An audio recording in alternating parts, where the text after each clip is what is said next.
All right. Hello and welcome to Off the Beaten Path. What are we up to? Episode 11? Double digits. 10. Yep, double Nice. digits. Go us. High Who five. remembers turning 10? I remember that. That was a big deal, wasn't it? Double digits.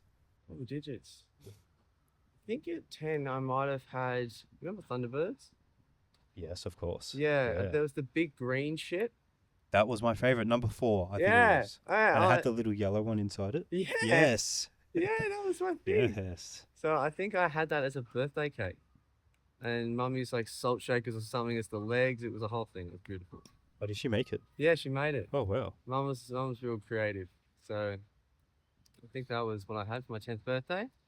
But yeah, our podcast, episode 10, welcome and thank you for listening and supporting us thus far. We hope you've learned a thing or two, or at least enjoyed hanging out with us, because we very much enjoy doing this. Over today's episode, we'll be talking more about, I've got a boxing fight coming up in a couple of weeks. So we'll be talking about the parallels between learning how to fight in a ring and then how that intertwines very, very well with what Christian and I both do in terms of developing and handling our mindset and our emotions and all the different areas of growth that come with challenging yourself physically and how that plays into the mental side of things as well. We'll also talk a little bit about maintaining composure in today's culture and handling the emotions in a more broader sense as well. So we'll obviously get into our shares for the last week, what we've learned, then a quick book recommendation, and then we'll get into it, won't we? Yeah, pretty much the usual, isn't it? Beautiful. But today we are at the lovely Mordialloc Beach. Yeah, Just the Mitcham the version. Mitcham version, yes. There's a cliff behind us. There's cliffs at Mordialloc Beach. Yeah. There's a river flowing, or creek Yeah, flowing. So there's water at Mordialloc Beach. we're counting it, right? We're counting it. We're It's counting ticked it. off. So Yeah. we don't have to go to Mordialloc Yeah, Beach. no. But it's a beautiful morning. It's a crisp winter's morning. Not as crisp as that episode last year at where was it? There was a lake. Not Ruffy. No, Ravi. It was Listerfield. That's the one. Was it Listerfield? No. No, Listerfield No, it was was a the one near. beautiful It was day. it was the one near you. What was that one called? Brayside Park or something? Brayside Park, yes, I remember that one. Yeah. We've had some really, God, we're reflecting right now, we've had some really cool spots and Yeah. good conversations. We have. And this one is probably up there with one of the coolest. Yeah. This spot's 5 minutes from me and I never knew about it. And Calum found it, actually. Yeah. I don't even know what it's called. What is it called? Can't Can't remember. Yarran Darren or something? Yarran Darren? That sounds familiar. Something yeah, like there that. was a big sign when we drove in. Yeah. But we're parked at the top of this valley almost, it seems. Yeah. There's a little valley ditch, and at the bottom there's this creek, which we're sitting somewhat nearby or next to. And our plan was actually to even perch ourselves on some rocks in the middle of the creek, but logistically I don't think that was going to work. And then we saw this rock structure behind us. We're like, that's a cool That's background. a cool background. So we've chosen here. We had to traverse properly off the beaten path to get here. That's it, yeah. We yeah. illegally walked around a closed off fence. Had to Christian, break some no. had to break some branches to get through the branches they put there to block off the side of the fence, and we walked through Yeah. knee deep grass. As you can see, Yeah. my pants are drenched, and so are Calum's. But This is He how was very committed we smart. are to the off the beaten path journey. yeah, it's not Hence just this it's not just podcast. recording No. in a park. It's recording off the beaten These path. are the lengths that we go for your guys' background. Yeah, but it's super foggy this morning. You guys can't see, but what Calum and I are looking at right now, it's all the trees are dark, but at the top, closer to the top of the valley, there is some sun hitting the trees there, and the fog's sort of lifting a bit, and it's really beautiful. It's very peaceful as well. We're not far off from the freeway as well, but you can't hear a thing. Not a thing. Not a thing. Yeah, I was worried about that, but no, we're fine. Wow, fantastic. So, what have you last learned this yeah, week? what have we learned? Gosh, it's a big question. It's so good that we keep asking that question every time. And I was reflecting on it on my way here. because every day is an opportunity to learn something new if you look at life from that lens. So even last night, I was watching a movie with my partner, Office Romance, the guy from Ted Lasso and Jennifer Lopez. And in the movie, he was talking about Jennifer. There was this scene. Jennifer Lopez says, "What do you want? What do you want?" And the gentleman character goes, "That's such an American thing to say. Like I survive. I survive each day. I just get up and I survive." Um, and for me, that What national? Where's he from? Is he American? He's from Britain. He's He's from Britain. British, yeah. Yeah, yeah, British. That's probably a good, probably important thing to distinguish. So But he's similar to an Aussie and an American having a conversation. Then. yeah, yeah, in a way, I think so. And so, but for me, what kind of I was running through what the thoughts that were presenting in mind this morning were along the lines of yes, there's two ways to kind of look at life. In if you were to simplify it, really, it's desires and actually just living. And I think desires make up a portion of our life, but they are not the most important thing. The most important thing is ultimately to continue, like to survive. Yeah, survival. Yeah, survival and grow. And I think sometimes we are so blessed, many of us are so blessed, that survival is assumed. And it was just a nice little reminder for me that, you know, I live with such a blessed life and I'm very, very grateful, so grateful. And I survival is really just assumed. And then I can then worry about things like what do I want? For some people out there, they might not be able to. I think it was just a humbling reminder that when we worry about things that we haven't got or that we want and haven't achieved yet, it's almost a privilege to be able to worry about those things because it's a desire, it's a want. And we have been able to consider those things as our survival is somewhat assumed.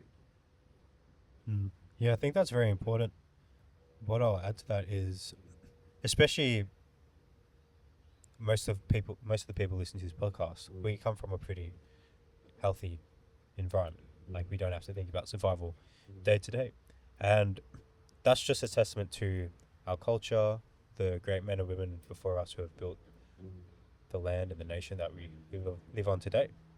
And of course, there's faults in everything, but we can still acknowledge we live in a pretty safe country, despite what you may think, Or what the news may show what you. the news Yes, may show you. yes. And maybe it's not as safe as it was when we were growing up as kids, but it's still much safer than most countries. But especially when we live in such a privileged place, as you said, survival is not top of mind. And one thing I learned during my detox that I did a couple months The ago, dopamine detox. dopamine detox, is, well, one thing I realized is when your brain is a problem solver, which means it's always looking for problems, it's always looking for threats, it's always looking for things that could be a threat to your survival. And when you don't actually have any real threats, you're not living in a war zone, you're not actually in poverty trying to find food and things along these lines, you're not scavenging, then what your brain will do is it will find or make up survival problems. And that's when things such as you involve yourself in workplace drama, you involve yourself in group chat gossip, you involve yourself in things that just are first world problems, and they become the biggest source of survival in your life. And then what I realized is during this detox, don't mind my voice, I've been a bit sick this week, but feeling much better now. During this detox, because my brain was so focused on getting through the detox, waking up at the same time every day, 5 a.m., ticking off all these things, it was like a mini survival where first world problems just become irrelevant. So I think what you were saying, or a good thing about what you're saying there, is it's both. Have the thing you like. Desire is important. Go after the thing you want, but make sure you still even artificially create survival in your life so that you don't lose your instinctive edge, and that you also don't, your brain doesn't start just making up random problems that are non-existent. It would be interesting to touch on a little bit about why our brain goes out looking for problems. Why it actually does that. Well, it's just to keep us alive, really, because our brain, we still have the same brain that we did during man's creation, or during, when we might have been hunters and gatherers, or we have the same brain that we've always had. And that brain is looking for threat because it's focused on survival. Actually, this is something Matt Levars used to say. I remember he always used to say this. Your brain's only concern, or primary concern, is for you to have children that grow up old enough to have children. That's its goal. That's its primary purpose. So the reason why it's constantly looking for threats is it's looking for anything that will stop us from achieving that goal. Whether food, predators like animals, it's looking for these things. Now when those things aren't around, it's still looking for something. That's it. It's protection. Well, and in a way, I think as well, we have formed a habit of listening to it. And we have formed a habit of solving problems constantly. And then when we might not have any immediate problems to solve that would be life-threatening, we then go find other problems as a way of maintaining that habit. And we make them life-threatening. And we make them life-threatening as a way of almost keeping ourselves busy. And I think that's one of the things I was trying to hint towards, was why are we keeping ourselves busy? What are the underlying beliefs that are going on, or underlying worldviews or perceptions of our lives that are operating at a subconscious level potentially, that reinforce the need to be constantly busy. I was actually having this conversation with a client 2 or 3 weeks ago, and I was just looking at her situation objectively, thinking, like, your life's going, it's actually going all right.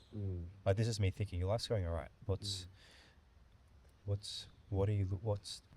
she was constantly looking for something to fix. And I brought that up to her and I said, you realize you're constantly looking for something to fix. And I've done this before. This is me. It's just human nature, though. This is like us. We do this all the time. We're all on kind of a spectrum of how well we are. But the thing is, there's nothing wrong with it. It's part of human nature. It's just, you don't want to be a slave to it. We're constantly looking for something to fix. And what could that subconscious belief be? That's right. What is it? What do you think it could be? If we're constantly looking for something to fix. I think a lot of it comes down to our perception of our place in society. As tribal creatures, they would call us, that we need to be accepted by society. We need to feel as if we are connected. The connection comes down to a big part of the connection, then you could extend that to love. And I think for a lot of us, well, I know for a lot of us, what we struggle with is a sense of self-worth and understanding where that comes from. And I believe that many of us derive our sense of self-worth. I know that many of us derive our sense of self-worth from what we can achieve, what we can do, and the status in which we uphold in our society.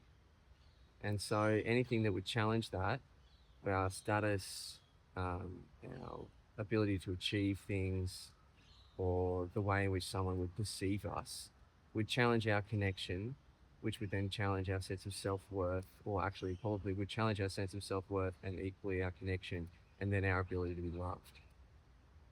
So that's really taking it down to the deepest point, that we need to be loved. We know we want to feel loved and we want to feel safe. Because then, extending back to Matt Levars, if we feel safe, well, then we can have kids and have their kids, and we can have kids. They're really basic survival instinct. So I feel a lot of us are seeking love and safety. And in order to do that, we have built a sense of an idea of who we need to be in order to be worthy of that. And anything that threatens that is a problem that needs to be solved. And living in the world, there will always be something that threatens that. And then the next step would be to transcend that idea that I need to protect myself all the time, and instead allow ourselves to experience and have faith. I know you're a man of God, and I have deep belief in God as well, even though it's not in a religious sense.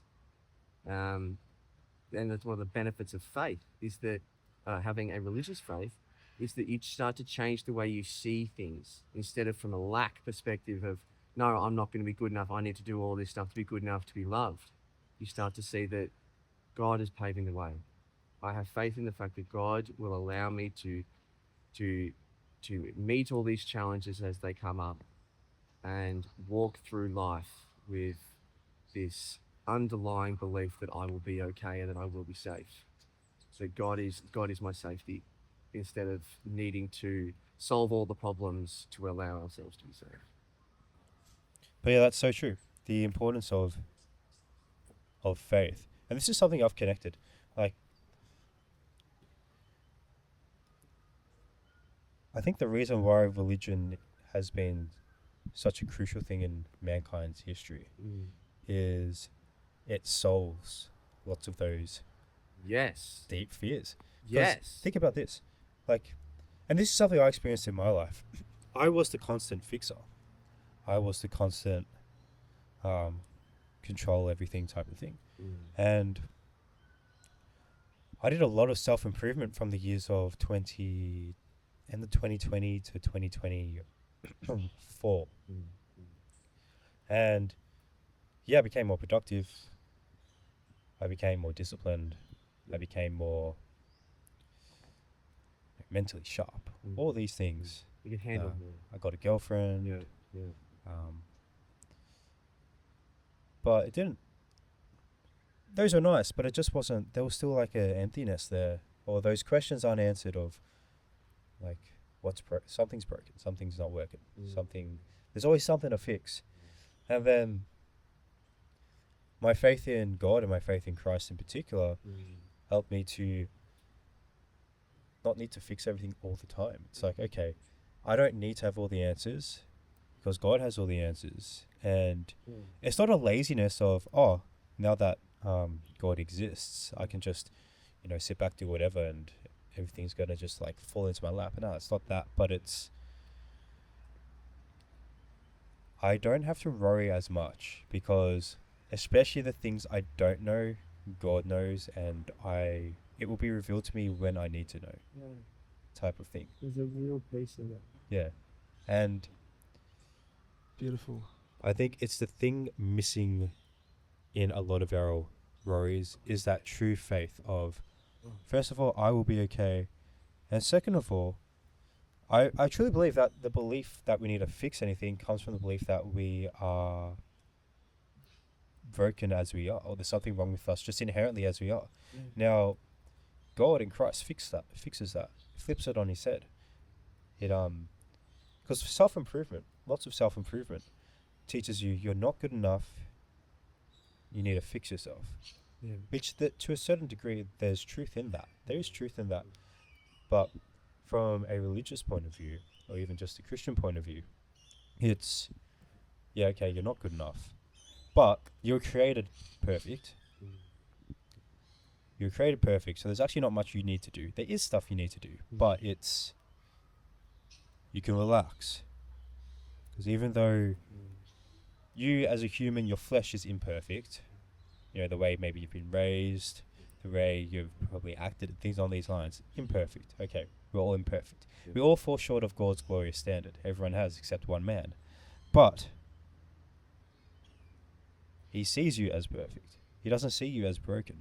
Yeah. So now there's nothing to fix. You don't need to feel broken all the time. Yeah. And when you have that sense of faith that I'm not broken and everything's taken care of, two things happen. You're not as anxious, you're not as stressed. And the second thing happens is the things that you actually need to attend to become more obvious and easier to fix. For one reason, your ego is no longer as hurt. Because one of the reasons why we fix small little problems is because they make us feel productive. but we don't realize the actual deep down thing that we know we probably need to fix. Why? Because to admit that, shameful. That hurts. Yeah. To admit that, oh, I'm failing at this thing. And this happened with me, like with my coaching business, for example. Like that wasn't working at all. I went off on my own about the start of last year, so start of 2025. And after about 6 months of it, like nothing was really happening. And I'd been out of part-time work for like 3 years. I did some online sales online between that time, which was great. That was fun. I was doing some DJing. That's not like part-time work, really. I'd been out of like a normal job. And for me, I had this belief that for me to go back to a part-time job, that would mean that there's something broken, something wrong. There's a failure there. And my belief in God just helped me realize, no, that's not true. That's just the next step on the journey. Like the path doesn't have to look like a trajectory. You can go ding, ding, ding, ding, ding, ding, ding, ding, ding, whoop, bang, whatever. And it got to a point where there was no ego. Well, the ego had to be broken. You know what broke my ego? Going on Seek, putting in like 100 or 200 resumes, no reply. And then, as a 25-year-old, printing off resumes, going to like the shopping center, going to local little, shopping squares that have like an IGA and a butcher and a fruit market. I handed in like 66 resumes. As a 25-year-old, I heard back from 2 places. That was a shatter to the ego. Yeah, damn. But it was needed. And that helped me realize that 2 things. First of all, that fixed my money problem. And then it also made me take my coaching more seriously because then I invested in a mentor. But before that, those weren't anything I was thinking about. I wasn't thinking about those 2 things because to consider those 2 things would have been considered to me a failure. Because of my inherent belief that I am broken and need to fix. So I was fixing these little things instead of the obvious thing, which is you're not making any money right now. You're not going to be able to survive. Survival wasn't front of mind.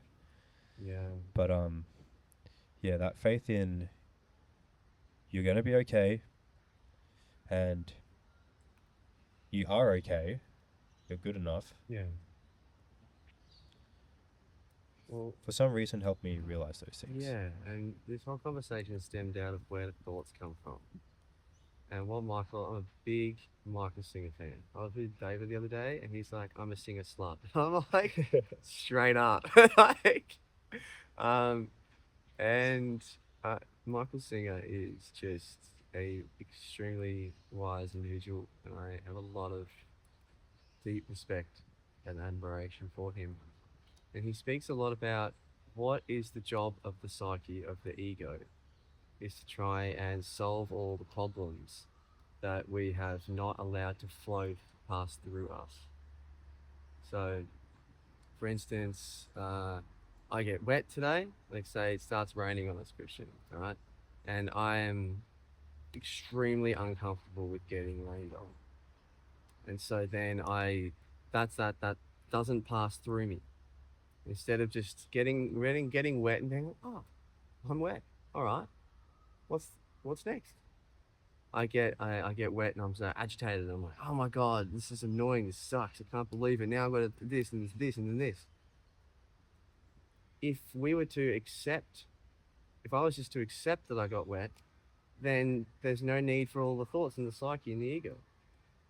It's not required because there's no problem. But as soon as I believe that I have a preference, or if I have oh no, I need this to be this way, and if it's not that way, then I'm not gonna be okay. I'm gonna feel uncomfortable, and I won't allow those things to pass through me. Well, then the thoughts arise, and that's when they all start going crazy and trying to fix your problem. So Michael Singer talks a lot about how the deep emotional issues and our failure to be okay with discomfort as a chronic way of living really are the reason that our thoughts exist. that if we were to allow events to happen to us and pass through us and not attach meaning or block them, not cling or reject, from a Buddhist perspective, instead of clinging onto the good parts or rejecting the bad parts, if we were to just simply allow things to happen to us, then we would not need to solve any problems because there's no problems. It's just quite an interesting area for me. I've found a lot of peace in being able to just to see thoughts for what they are. They're constantly trying to solve problems, and instead of trying to fix my thoughts, I'm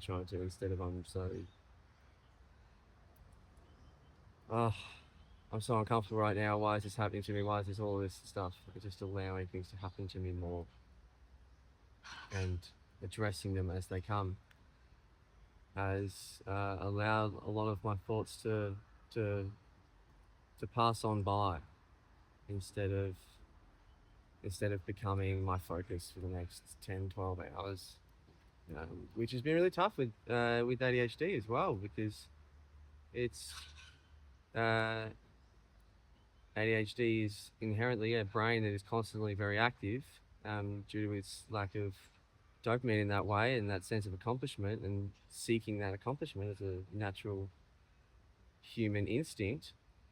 And so then the brain is constantly more active as it's searching for all those things. And I think instead of trying to handle those thoughts, I think I've gotten to the point now where it's instead of trying to handle those thoughts and change the way I think, it's more about removing the reason to think in a lot of when not necessary. And as that, it's improving the brakes. I'll finish with this. There's a Harvard psychiatrist that says having ADHD is like having a Ferrari engine for a brain and bicycle brakes. So a lot of the work is not necessarily about how to fine tune the engine, it's about how to pump the brakes. So if you don't learn to slow down and be more composed and realize that some things don't need to affect us as much as they do, some problems aren't as big as they might seem in our brain, if we remove some of those obstacles and those desires and those preferences, well, then we're able to alleviate our brain of needing to constantly be running all the time. Like a Ferrari engine that's not going at 1,000,000 miles an hour does not mean that it can't go fast. It just means that right now it's not going 1,000,000 miles an hour. And the Ferrari's not freaking out Yeah. when it's not going 100 miles an hour. Yeah. But then if you can have a Ferrari engine, but if you have bicycle brakes, you're going to crash and you can't turn. And you're going to crash, which is what happens for so many people. They'll go like 1,000,000 miles an hour and then they'll crash because they haven't been able to use brakes to turn corners and change and pivot when they need to.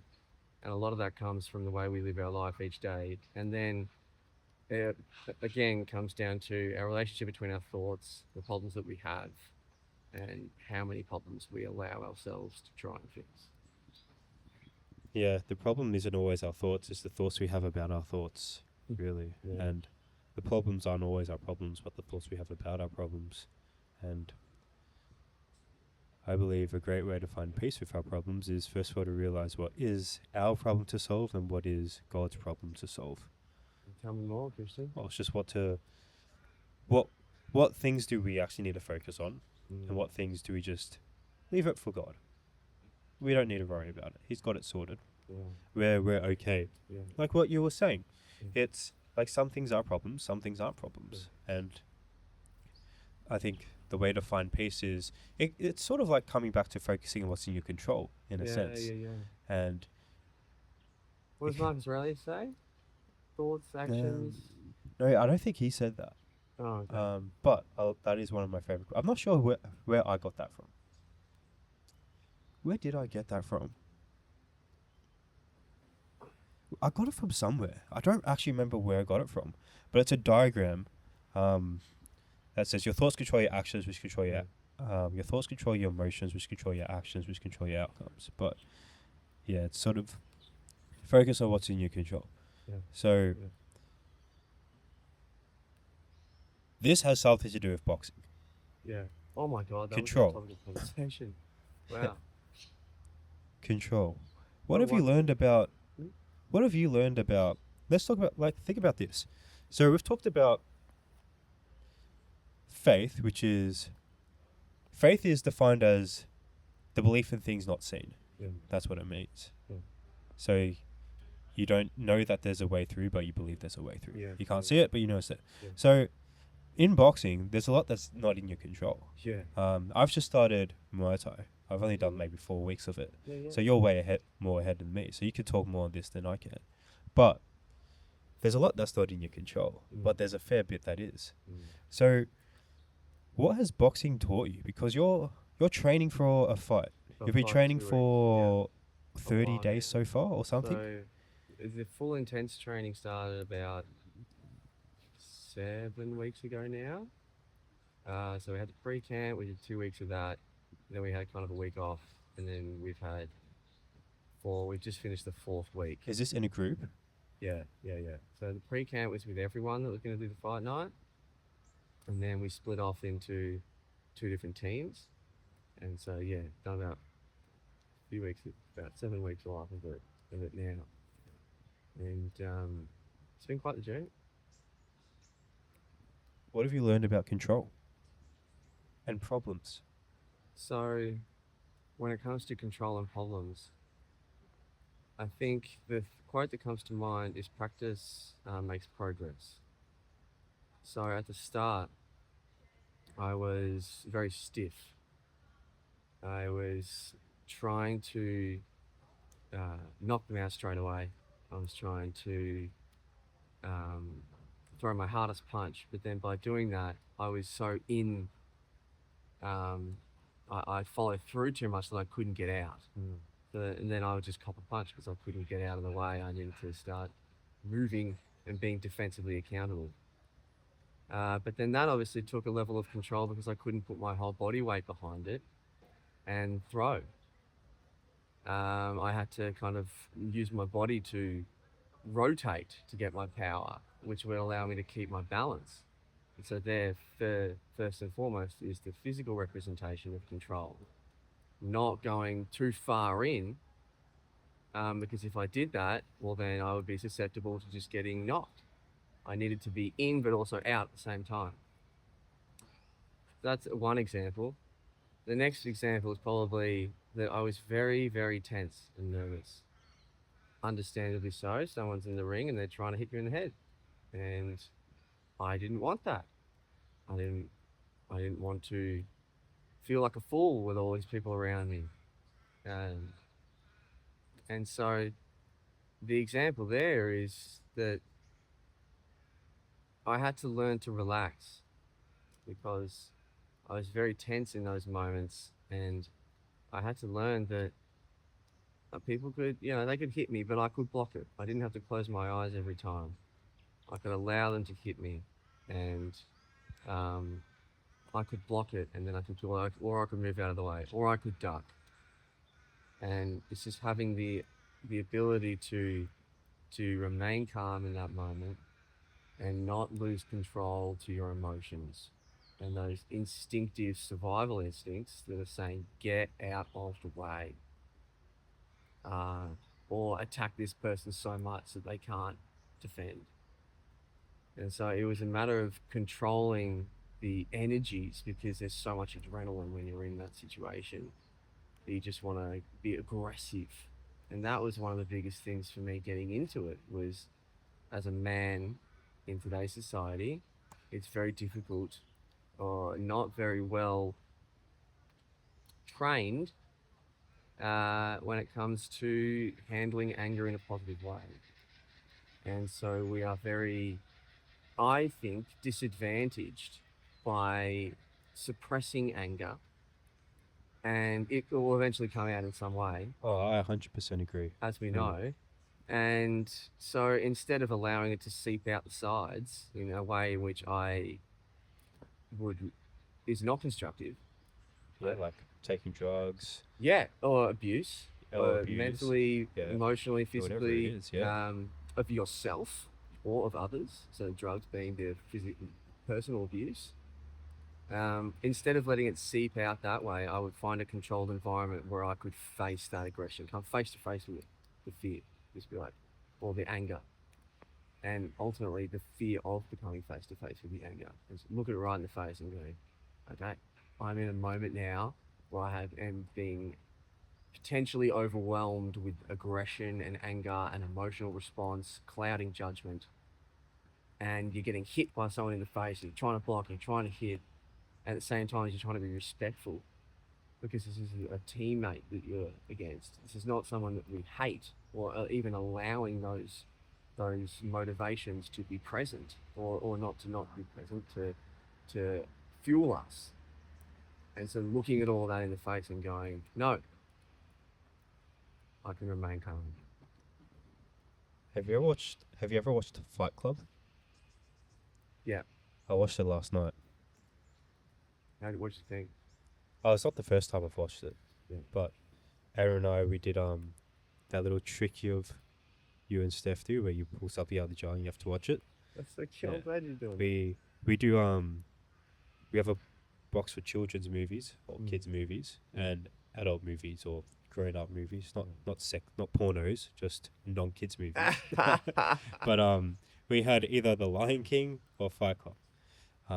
And we watched it was either the original Lion King. We watched you know how they did that realistic one a few years ago? Yeah. We watched that. I feel like we watched that not long ago. So Okay. I chose Fight Club. No. And she'd never seen it before. But it literally explains. This is the reason why it was created, and it's just such a great movie to watch. But it literally explains the problem of suppressed anger in society. Yeah. Where, Yeah. as a society, we're so afraid of anger that it comes out to bite. Yeah. It comes out to bite. Yes. And basically, this movie is the protagonist, Tyler Durden, realizing this. And he ends up splitting himself into two people. The NPC version of himself, who's just working a corporate job, getting shat on, hating life, and then the version of himself that he wishes he could be, the free version of himself, which goes a little bit extreme to some points, but you could see the freeness in that. Yeah. And you see what happens when the men in the movie get punched in the face for the first time. They come alive. Something happens. And it's beautiful to see. And obviously this is a movie, but it's reminiscent of real life because it's the first time they've felt anything in their entire life. Yeah. The first, most of us men, we've never felt anything because we've never been allowed to. Yeah. Especially anger. Of course, you all hear that men are told you're not allowed to cry. And okay, men do have to be strong to a certain degree. Yeah. But no one talks about how men are said you're not allowed to be angry. Yeah. And when you're not allowed to feel any emotion, what do we know about it? It gets suppressed. Yeah. And it doesn't go away. No. It stays there. Yeah. And unseen anger is way more dangerous than learning how to control your anger. So this is why I firmly believe, maybe a bit controversial, boys should be allowed to fight when they're young. Because then they learn how to mess up anger, and then you learn how to actually control anger. It's why me as a 25-year-old has started, and likely yourself, has started doing a form of martial art. I've never done martial arts. I played football. That was good for anger. Yeah. But I hadn't done that in a long time. Yeah. And now I've been learning about anger, and I got curious. I need to find a way to actually feel anger, because there is no avenue in today's society besides maybe fighting where you can actually express anger and it be acceptable. Yeah. Because now you have 30-year-olds, 25-year-olds, 20-year-olds who have never felt anger, never been allowed to be angry in their entire life, and then it comes out, and that's not what you want. No, because wielding it becomes a skill. Doesn't it? It is. It's It's just like all emotion. Yeah, It's that's not. right. It's neither good nor bad. It's how It's how's it being used? Is it being used in the way that God intended it to be used? Where anger, the intention of anger, the purpose of it is just no. It's boundary. It's acknowledging the stepping of a boundary. No, you can't do that. And then if the boundary keeps getting stepped, or maybe it gets physical to protect yourself, not from not in the way we were talking about at the start where protection is bad, but actually healthy protection. Like we've talked about this before. There's nothing wrong if you need to protect your family. Yeah, And absolutely you need anger to do that. 100%. You need anger to do that. If you don't have anger, you're just gonna let your family get Yeah. hit. That's not good? There's an immense leadership quality to it as well. Yeah. I think, and this is also speaking to myself, like if you've never allowed yourself, or if you've never actually seen yourself get angry, find a way to start. Yeah, Feeling oh my that. gosh. Because if you do not find a way consciously, it will come out. It will come out. So you can either, could either let it out, or life will let it out. Well, that's right. And for a lot of us, we get confused about why we have bad habits. Like we can be so good with all the things, but then why do I always blow out with a meal or something? Or why do I always blow out with drugs? Or why do I always blow out on the weekend? So much of that is because there's that suppressed emotion going on there. And likely it is some form of anger. It is inability to be able to wield and handle anger and manage anger and be okay with it and channel it. And so when we are unable to consciously release it, deal with it, manage it, handle it, then that's when it comes out in other ways. And then we get confused about why do I keep going to the extremes with drugs or alcohol or food or whatever vice that we have? And it's just the simple, natural expression of suppressed emotion that we have not allowed to consciously be released. You know why I love that movie? Go on, Fight go Club? on. Yeah, go on. After these dudes bash each other, Yeah. literally, because they're having one-on-one. If you've never seen it, it's basically these guys started an undercover fight club, and they have just one-on-one fights, basically, and they bash each other. They don't stop until either someone taps out or the person's limp. After they've bashed each other, they get up and they're hugging, and they're like, "I needed that, like, I needed to get bashed, and I needed you to and they both needed to get bashed." That's what we do at fight. That's what we do at boxing. Yeah. We hug each other out and thank each other. You've been punched. Have you been punched in the face? So many times. So many times. What have you learned from that? That I can get punched in the face and keep going, for starters. Also, there's an incredible rush that comes with it. And then I can stand up for myself. That's a big one. That I can fight for what I believe in. That's one of the mental reasons why I got into this in the first place, was that life was continuously challenging me and I was struggling to stand up for what I believed in. What's one belief that you have struggled to stand up for what you believe in, but you feel like maybe has become a bit easier since you've done boxing, or maybe you could see you might start standing up for it more? Being me. Just being. Just being alive. Similar to what we were talking about at the start of the call. It's not what it's called, really. Podcast. The start of the coaching session. Yeah.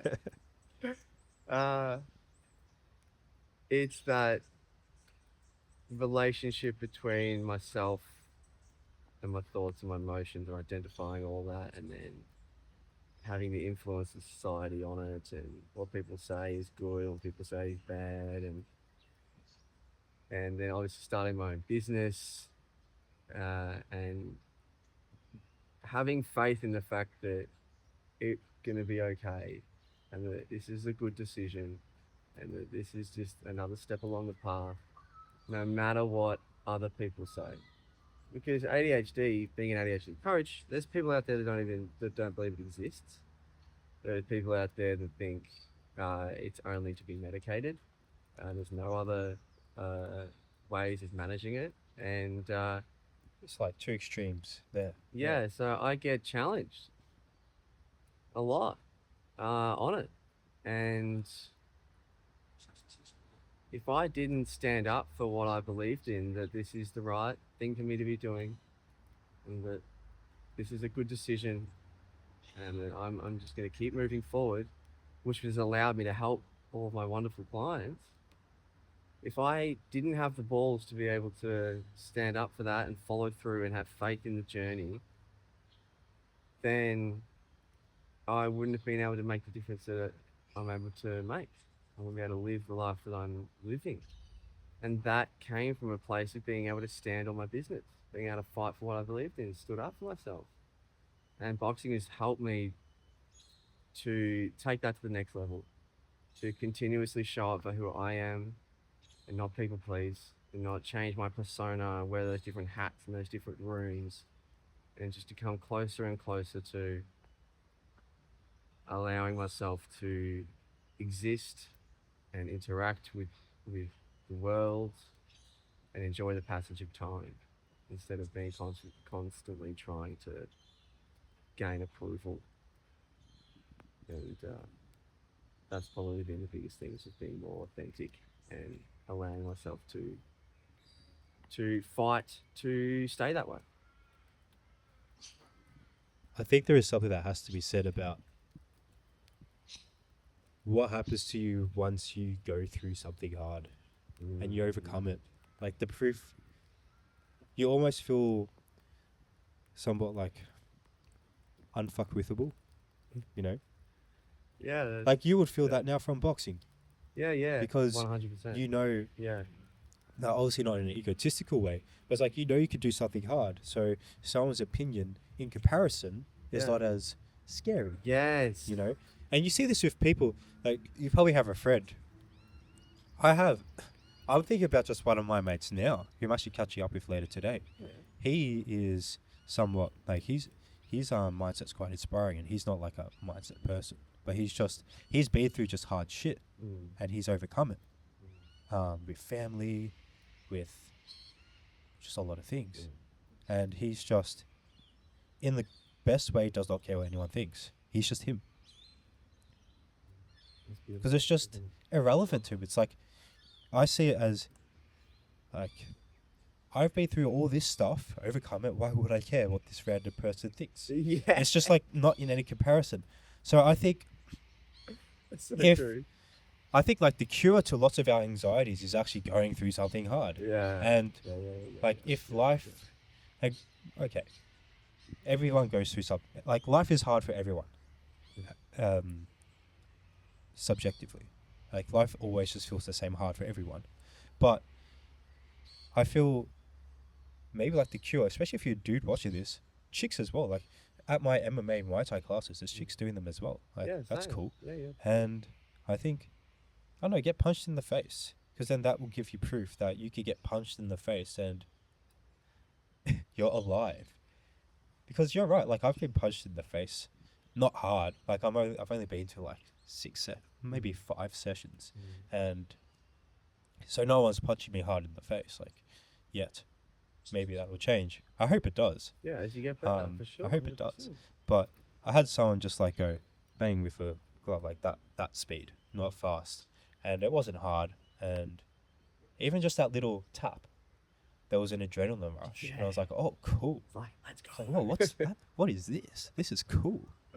Do it again." Yeah. But yeah, I think there is something to be said about the confidence you get when you have proof that you can get punched in the face, and even if you get knocked out, you realize, oh, I'll wake up tomorrow.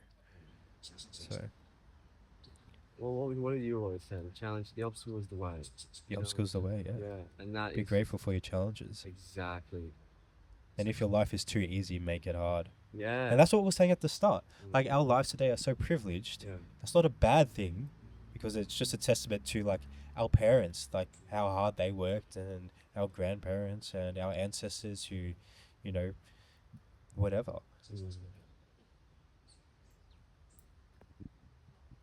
Honor them by not just taking what they did for granted by sitting down being lazy scrolling on our phone all the time, even though like I still do that sometimes. You know, we're not perfect. Yeah. But you know, our life objectively compared to back then, it's not hard. It's nowhere near as hard. Mm. Yeah, you could argue, oh, but we have phone addiction. That's not as hard as war. Nope. There's places in the world that are going through that now. Right. Western places are going through that now, and make your life hard. Do something hard. Do something that scares the shit out of you.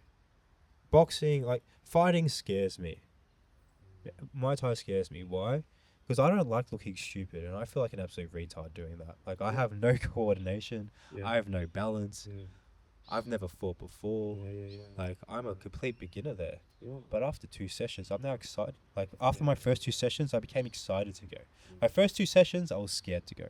I did not want to go, but I dragged myself there. But now it's like I'm excited to go. I couldn't go last week or this week because I was sick. I was annoyed. I was pissed off about that. But There you go. you need to do something you're actually scared to do, because as you said before, Mm. you learn about yourself when you're faced with fear. Yeah. You said you learned the most when you were Yeah. in the ring. It's probably not when you were Yeah. practicing, your coach telling you do this, do that, and you're just like hitting the pads. Yeah. You tell me though, like, is that Oh true? my You God, learn the yeah. most when you're actually in the ring and someone's coming at you? Yeah, and like basically the worst fear happened straight away. So I got into the ring. I'm a bigger guy in good shape, so they saw me punching hard in the training. So they're like, yeah, okay, we'll put this guy against someone who knows what he's doing. Me, first time in the ring, no idea what I'm doing. All of these people around me watching. And there's this guy on the other side who had a fair bit more experience than me. Oh, beat me up, man. Like, I was getting hit from all angles. I couldn't get out of the way. Like I said, I was losing my balance. I wasn't getting out of the way. And I got completely beat up. So much so that they had to swap that person out with someone else because they were hitting me too hard. So that was one. I was in the ring. I got completely bashed up. 2, I was in front of everyone. So talk about facing fear. Talk about an ego hit. Talk about an Yeah. ego hit straight away. And I was like holding it together in the gym. Yeah, nodding up. Okay, don't worry, all good. Got to the car, hysterical crying, like for half an hour straight. Like, Because of physical pain or embarrassment? no, it was type of just thing, or- it was probably there was a little bit of embarrassment, but not as much as it felt like a release. Yeah, like stored emotion finally out. Type Yeah, of thing. it was like I was so worried that was gonna happen, and now I know didn't need to worry about it anymore because it had happened, and that weight off my shoulder was just this like immense sense of emotional release. Well, maybe the thing we're worried about is the thing that just actually needs to happen.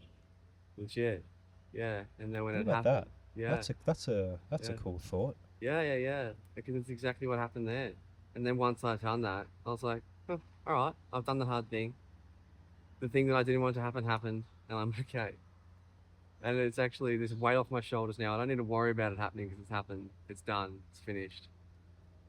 And now I can be free.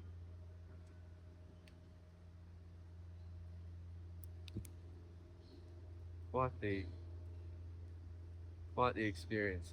Very grateful for it. That's why it's just been such a journey for me so far.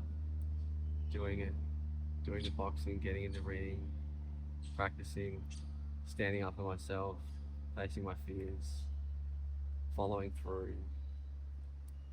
And mind you, you're going through the session now, the period now where you're going and you're fighting and you're, oh my God, I can't wait to go. I'm in training for a fight, and there's, believe me, days that I'm like, nah, do not want to go. 100%, yeah. But it does not matter because then I just see that as another opportunity to grow. It's another, okay, there are thoughts in my mind that are telling me I shouldn't go today. I'd be much better to stay at home. I should do this, I should do that.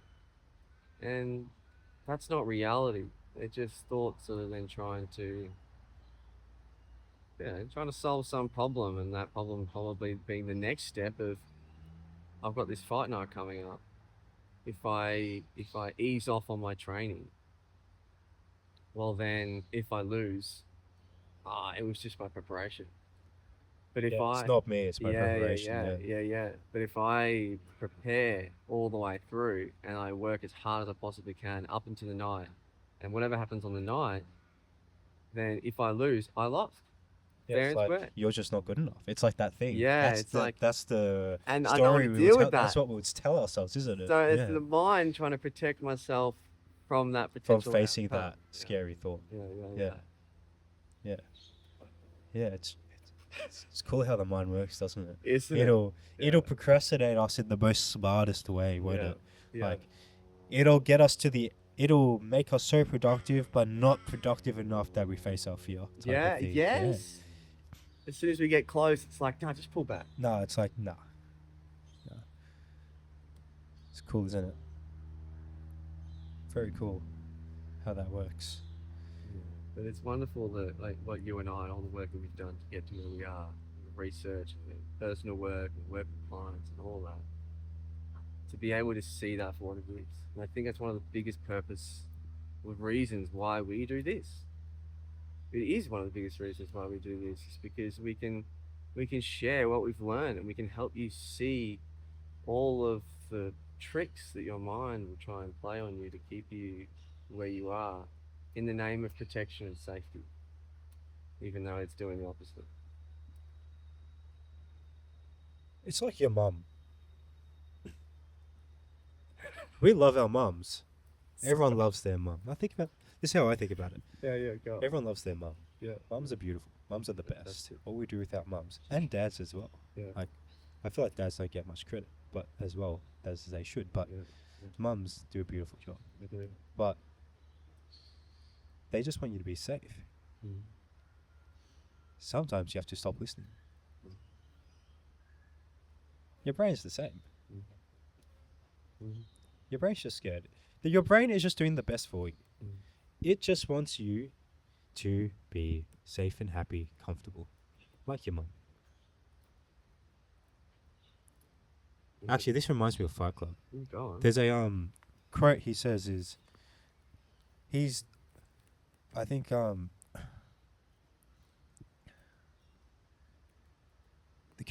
main character asks Tyler Durden, Mm-hmm. the boxer Tyler, Mm-hmm. asks him about his dad. He says, I don't know my dad. And he says, we're a generation of men raised by women. Mm. Not throwing shade at women, but saying that, basically highlighting the fact that you need both mum and dad. Mm. Because mum gives you the protection. Well, not the protection, but she gives you the concern, the safety. Making sure you're safe, making sure you're warm, you're fed. But then dad knows when that's too much. Yeah. And you need you need to be toughened. Yeah. And you need to be, look, life's going to be hard. Yeah. Maybe I need to treat you a bit harder, not because I dislike you, but because I know life's going to be hard. Mm. So I want you to be prepared for that. Preparing for it. Prepared for that. And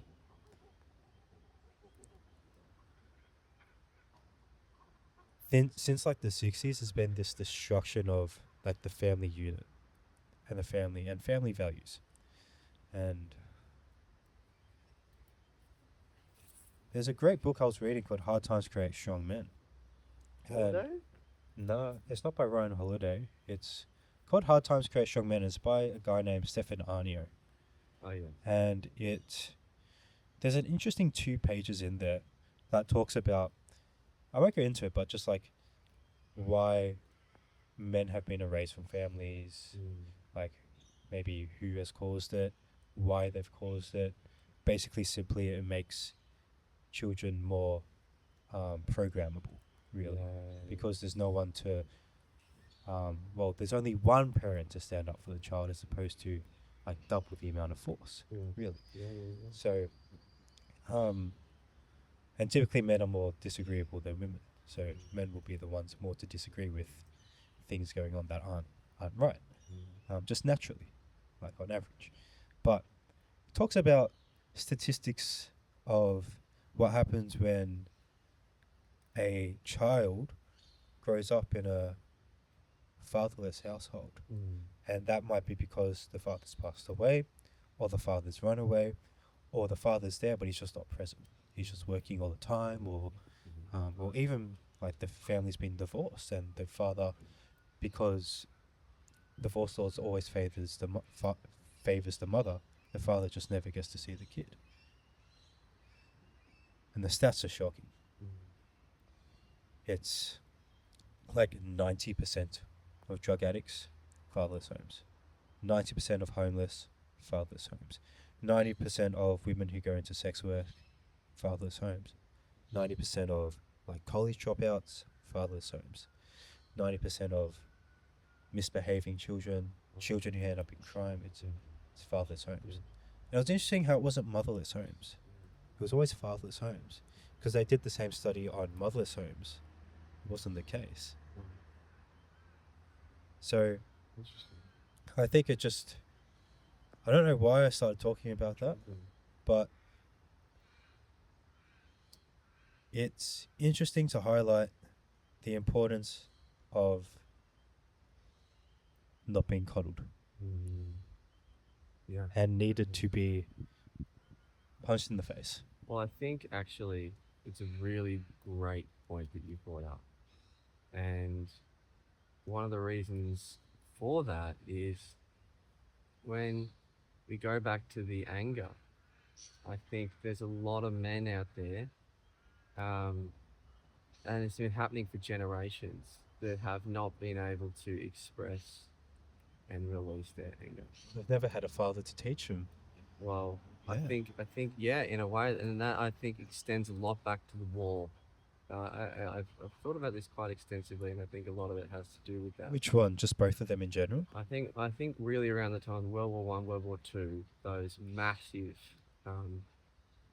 really world-consuming events in periods of time, and I think we just lost so many men, and the men that made it back were And just the so strong men as well, yeah. yeah, like we're so damaged, the ones that made it back, and so all of those men were honestly forgiven for then going and drinking and smoking and like having gone through You that. don't blame them for being... Like, you don't blame them, but then how has that affected generations now? Now, I think about this quite often. I think that because my father's dad was in the war, and he was died at 50 after lung cancer, smoking, and you wouldn't blame him. Like, he went to war, go live your life after that. yeah, but these people weren't like the military and the army that we have nowadays that spend their whole lives doing it, training it, psychological work, all that stuff. These people, like, we were a mechanic the other day. They were just dropped there, yeah. And because they had to go. Yeah, they had to go. It was standing up. And we are very appreciative of their work, but I think it's affected our civilization, our society so much more deeply, because we had all these people that came back from war with no understanding of how to handle their emotions. And that's been passed down from generation to generation. And that's neither like their fault, anyone's fault, or good or bad. I think it's just fact. It's just how it is now. And so I think we are in where we are now, in this phase of our world where we are so deeply interested in mindset, in the emotional realm, in understanding who we are as people, understanding how our emotions and our thoughts affect us, what is anger, what is sadness, what is anxiety, what are all these things. I think we are so almost obsessed with that now as a people, as a result of needing to heal the wounds that have been passed down from generations from the war. And when you talk about the homes that had no fathers in them, it's just another consequence of going through that massive war and having men that had no idea how to handle the intense, unbearable emotion. So what do? They run away. They go to drugs. They go to alcohol. They kill themselves early through drugs or suicide or however it was. Or they could not handle being in a safe environment or even couldn't handle having kids and being there and staying consistent in it, because it would mean they'd have to face the fears, like what we were saying before, when you go quiet. and stuff. Or that you're not doing enough as a dad and things yeah, like these. yeah, and when you get quiet and you're in a calm relationship, stable relationship, all of a sudden the things that you need to deal with as a person start coming up. And I just think for so many men, that would have been unbearable. So they run away, or they abuse themselves out of it. And it's just really, really sad in a lot of ways. Yeah, there's two things that that book, Hard Times Create Strong Men, like factors it down to. Like, there's that side of it, coming from, like, when you're not raised by strong men, you're never taught how to actually, as a man, deal with your emotions. Like, we're growing up in school taught, just as dudes, from a guy's point of view, we're taught from how to deal with emotions from a woman's point of view, which is different. It's completely different. What works for a woman doesn't work for a man, and what works for a man doesn't work for a woman, because fundamentally, biologically, mentally, different. Just are different. Different in makeup, not in value. Equal in value, but different in makeup. Now, when you're not taught that, when you're not shown that, then you just don't know what to do. And of course you could turn to drugs. But then, like, the second factor pulls it down to is just the government's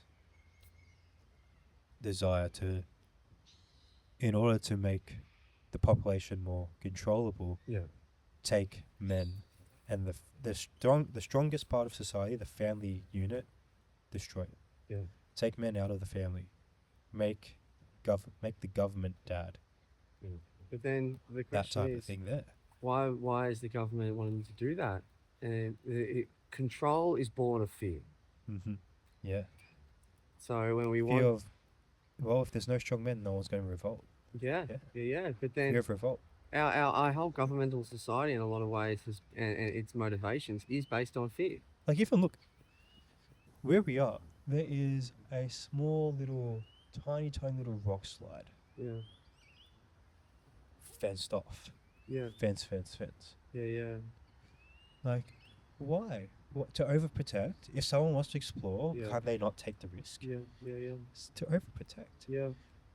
It's humanity. It's just our instinct manifested here. Well, we were in the botanical gardens, well, a few weeks ago, and we got told off for recording a podcast in a public space.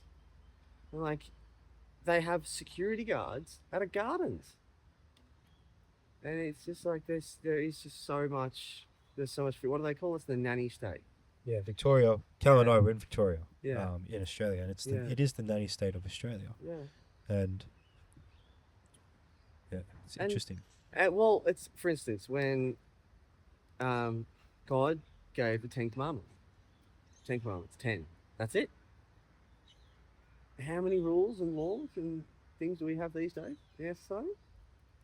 Like, I think Christ just hundreds defined of it to books. one. Yeah. Christ just defined it to Love one. thy neighbor? Love thy neighbor. Yeah. Like, do you think all of those laws were born out of love? They were born out of fear that something might happen again. And then there's also a case, like, there's a need for law, of course. There's a need for punishment. Well, not punishment, but discipline. Like, you see it in Victoria now. There's no discipline with kids doing crime. They can repeat, and that's a problem. But I think the problem is we double down on the things that don't matter, blocking off a cliff, instead of maybe the things that I'm do not matter. It's saying that laws it's are bad interesting. or anything like that, or rules are bad. I just feel quite passionately about the motivation behind things. I always look for the motivation behind something. And hundreds of... As we say this, the rock falls down. rock falls down. But what my point being is that I'm trying to highlight, what are the motivations here? Are all these rules being made out of a place of love for a good society and good growth? Or are they being made from a place of fear? Yeah, it's interesting. You can set the same law, but the intention, like, makes it different, doesn't it? Yeah. Well, what do you always say? The right thing for the wrong reasons, the wrong thing? Yes. But then you could also say, like, there's that quote: "The path to hell is paved with good intentions." It's not always intention, but intention's important. Like sometimes it's the action. So it's like both are true at the same time. Oh, well, You if know? you say, like, I went out tonight, if you're trying to quit drugs and you went out tonight, no, my intention is not to do drugs, but then you do drugs. But my intention wasn't to, well, that doesn't mean anything. Yeah, exactly. Yeah. What's your favorite quote been this week or in recent times? Or what's one you feel like you want to share? I think I want to align it with what we were just talking back there, and similar to what you just said with Jesus boiling it down to one thing. How you do anything is how you do everything. I've probably brought that quote up before, but I do so constantly, and it's constantly in my mind, um, because it is so true. What is your reason for doing something? What is your motivation here? What is your purpose here? And when you operate through a through the place of love, through a place of growth, through a place of openness, acceptance, but also discipline and strength. When you operate through these places in how you do everything, not just how you do one thing, like how you show up at school, or how you show up at work, or how you show up wherever. If you're one person there and another person somewhere else, you're not you've almost fragmented who you are as a person. And if you're really disciplined in this area, that you're not disciplined at all in another area, um, I think you've again fragmented yourself. And so we're looking for stability, right? We're looking for consistency emotionally and mentally, and connections and love around us. And it's so important to look at how we do the little things. Because, like I said, how you do anything is how you do everything. How you do the little things is how you do the big things, just on a bigger scale. So, whenever we're looking to improve, start with the small things first. Consider how you do anything is how you do everything. Consider how you want to do things. Start with the small stuff. Move on to the big stuff because it'll flow on naturally. Yeah, perfect. It's almost as if, like, okay, you probably have to start with one little area, but don't stop with that area. Like, see if you could bleed it into all the areas until you are just that person.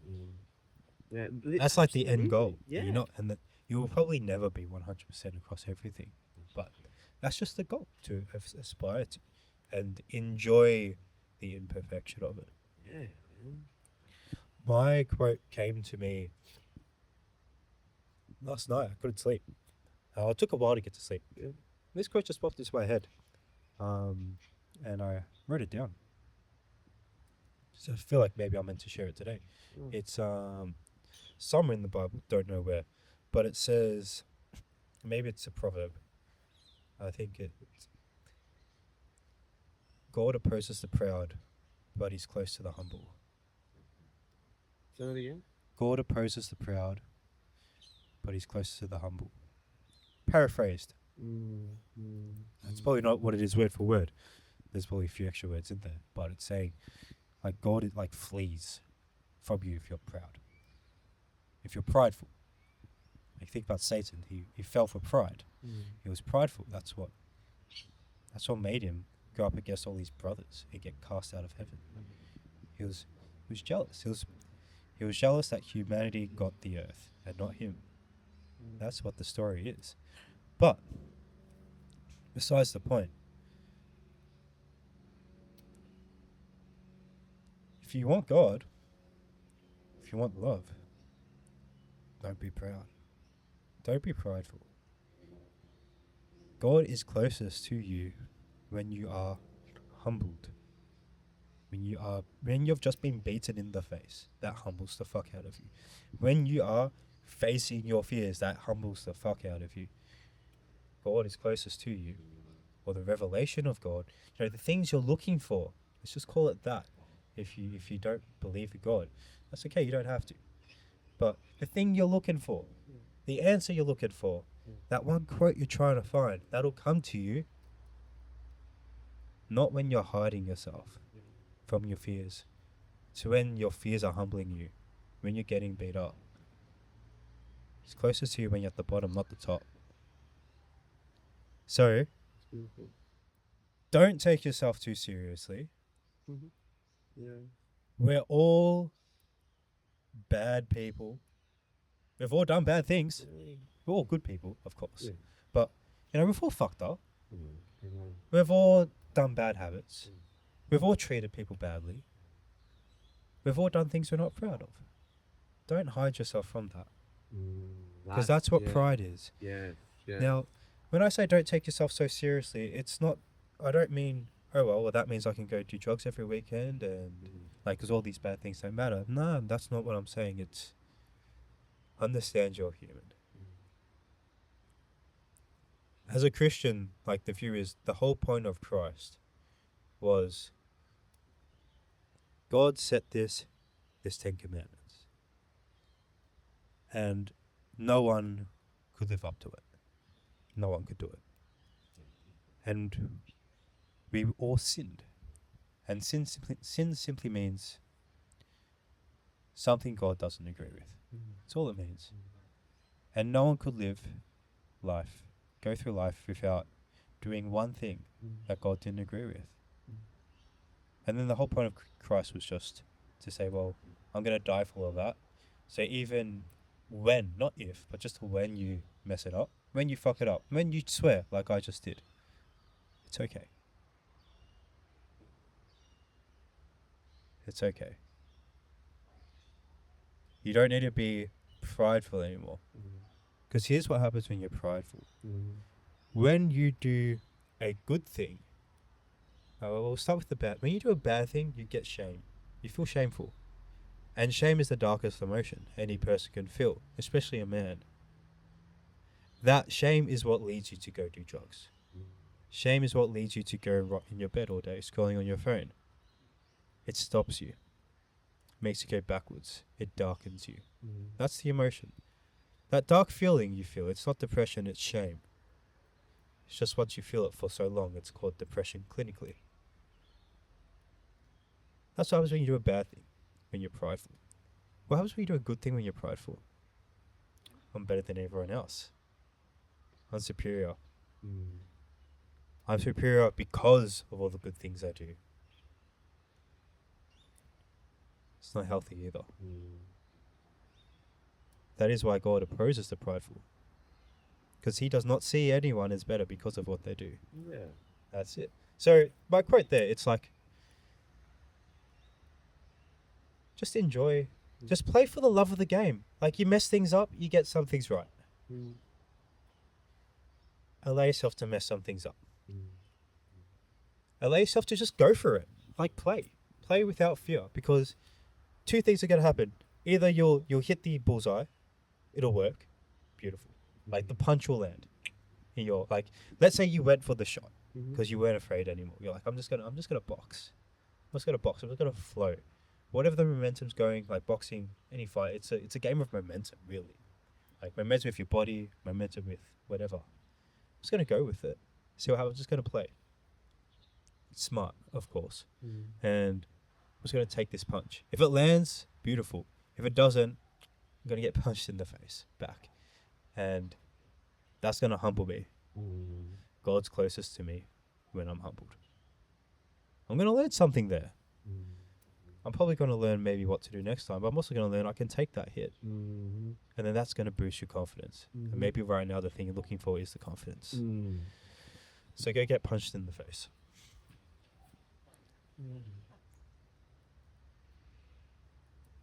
Speaking of confidence, it's deeply intertwined with going and doing hard things, isn't it? Yeah, it's that proof. Yeah, because lots of us, we just haven't, not because we're dumb or because we just haven't had the opportunity to.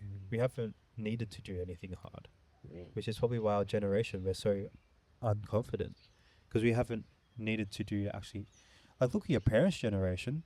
They look at us and think, how are you guys so unconfident? You guys have the best. You guys have clothes we didn't have. You have hair products we didn't have. You have physiques that we would dream of. You're still not confident. Why? Because they had to build a lot of things from scratch. Yeah, well, Lots of their wealth, lots of their yeah. things, whereas we haven't. Yeah. I saw a video the other day about this guy, and he said, "None of my friends dance anymore." What? No, none of my friends dance anymore. Because if I dance, I'm gonna get recorded. Was this like a young guy? It was, yeah, he's like 30s or Oh, something. really? Like, if I dance, but he was talking about the younger generation. Like, no one dances anymore because if they go dance, they get recorded. Is he talking about like clubs and stuff, or Yeah. yeah? No one. Do people still shuffle? Like, Like, dude, but like, and because if we were to shuffle and if we were to do it badly and someone got it on film, it will potentially affect our social status. yeah, affect our aura, as the Yeah. kids say. Yeah. So what's the easy option? Don't do it. But then don't do it means that we don't get challenged. We don't get the opportunity to have fun. And so we haven't done the hard thing. We haven't had fun, which is another sign of confidence as well. And you also don't learn from it how to do it better. Yeah. What it feels like. Yeah. So we just withdraw, which is why we have a lot of people that are addicted to phones and things. Totally understandable. Because we live in a world now where you can just get filmed, and so taking risks comes with a lot more risk. Yeah, it does, doesn't it? Like, you go ask a girl at a nightclub 30 years ago, hey, you want to go out? She says no. Big whoop. You do it now, it's on camera. Have you even seen those videos of dudes just going to the gym and they're just existing, and girls will walk around in like skin tight clothes, and the dude will just accidentally just like go, oh, okay. And there's a phone set up just waiting for someone. Yes. They're like, the girl's in there dude. for like 2 hours just Yeah. waiting for one person, and Yeah. they're just exposing. Yeah. It's like, can't even go to the gym now. Yeah, it's like we live in this Can't world even try to where improve yourself. we're so highly critiqued.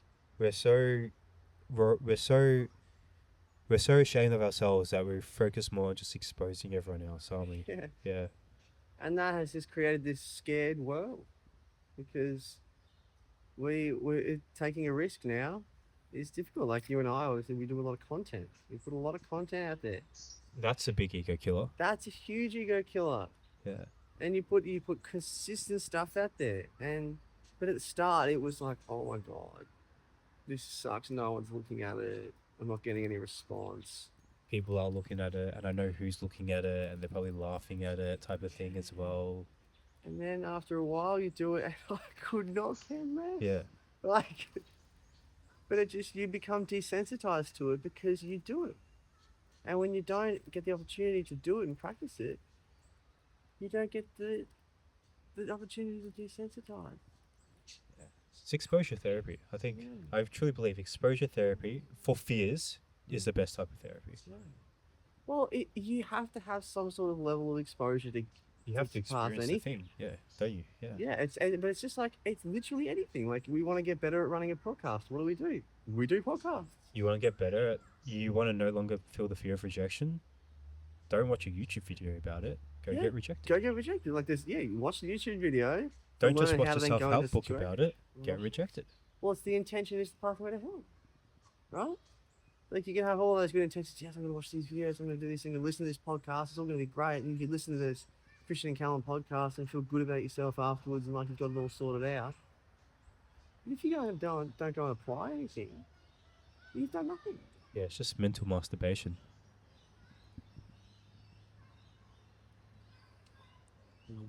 What are 3 things you're grateful for, sir?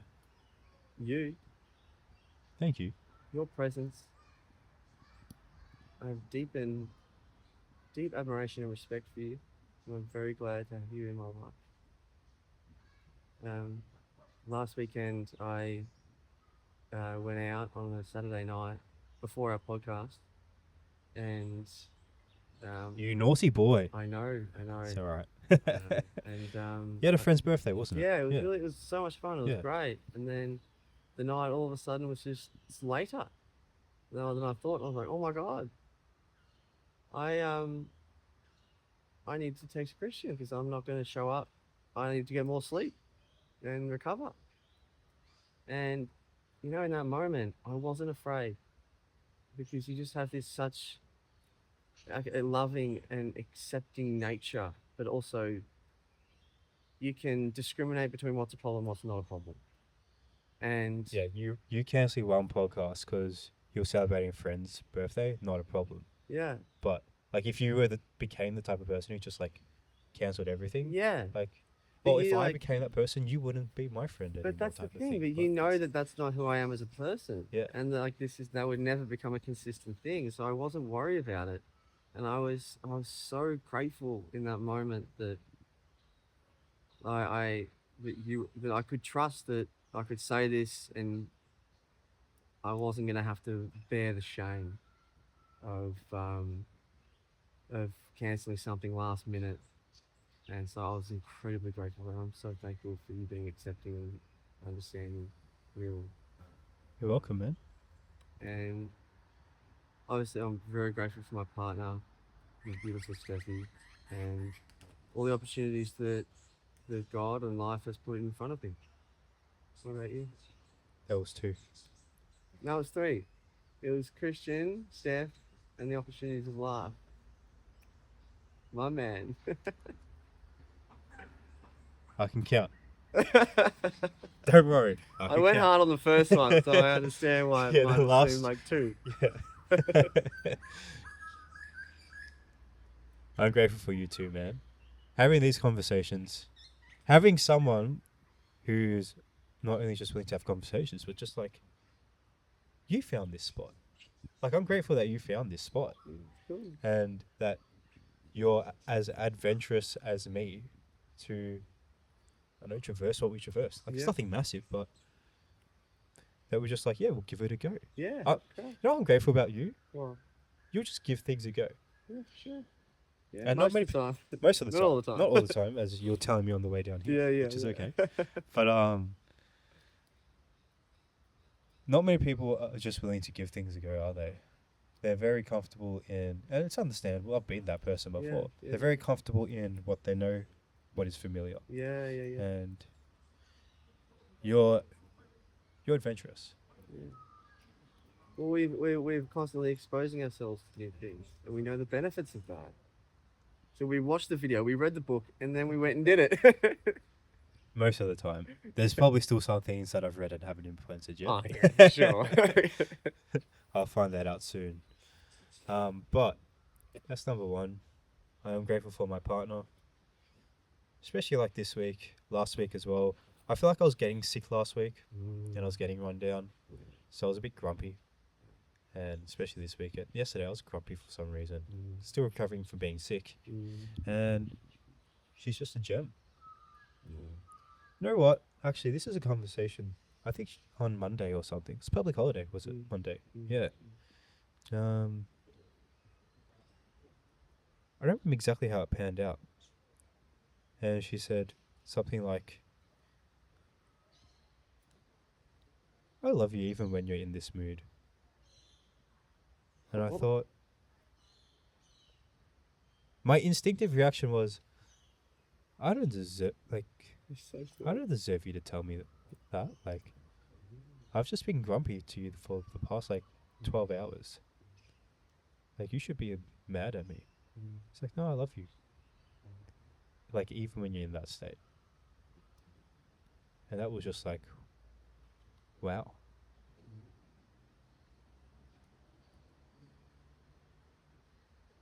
That's cool. So I'm grateful for her because she's been with me through some really down times. And when you have someone go through you, when you have someone meet you when you're like at a good time and then stay with you when you go through a time where like I had no money, really. Like at the start of a relationship I had money and then I had no money for a period of time. And she had to cover a lot of things, a lot of bills. And as a dude, like, that's not fun. Like, that's not good. And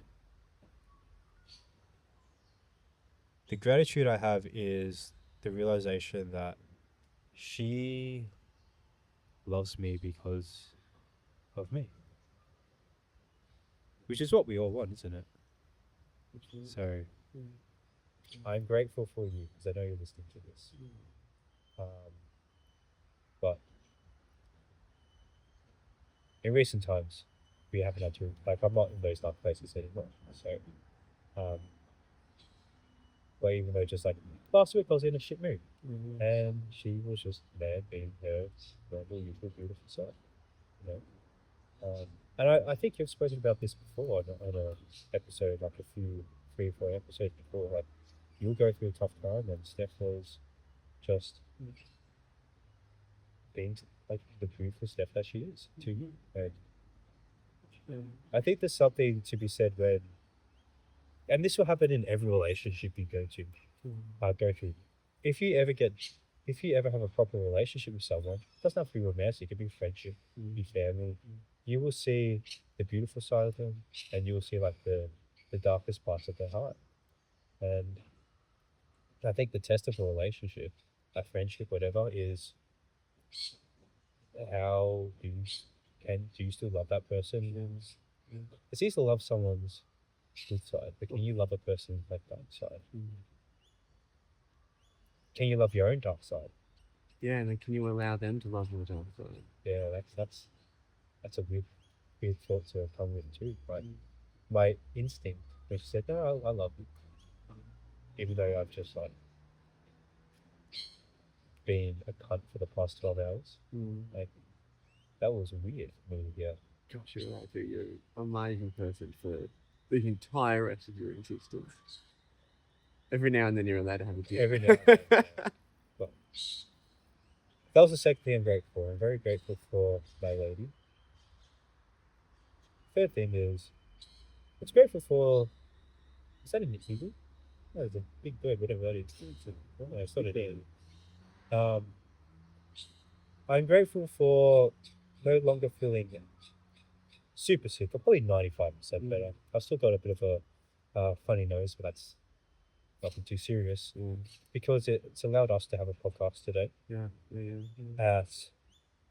It's winter, so if I was sick, probably wouldn't. If I was proper sick, I probably wouldn't come out at 8 a.m. and have a podcast in the middle of it was a foggy area, yeah. so And in a wet wet area. Yeah. But I'm grateful that because I'm feeling better, we've been able to come to this beautiful place and literally for the past 2 hours watch the fog disappear from those trees in front of us and watch people go for runs across this bridge, hear the stream, things on those lines. Very peaceful. It's been a beautiful day. What a wonderful way to start a night. I was taking some friends home last night and they were saying, why do you get up so early and do a podcast? I'm like, because we get to be out and about in nature when no one else is there. And why not? And like, what else are you going to do? Well, that's the thing. A lot of people get up on a Sunday at the times that we get up, but it's just so peaceful, and you get to see parts of nature like that fog. That like if you were to get up now and go to a park, you'd have no idea what you miss. Yeah, you get to see the world at the time that, well, people wake up, so, but you get to see a place that's probably usually busy at a time when it's not. And there's some real beauty in that. Yeah. What a wonderful conversation we've had today. We don't know what we're talking about next time, so you'll find out next time. But come along for the journey, that's for sure. Yeah. But congratulations on episode 10. Let's go, mate. Double digits. Yeah. Wonder how long it'll take us to get to triple. We should have like a birthday cake or something. Yeah. A Thunderbird 4 birthday cake. if there's a Thunderbird 11, get someone to bake it for episode 11. All right, guys. Thank you for listening in, and we'll see you next time. Stay off the beaten path.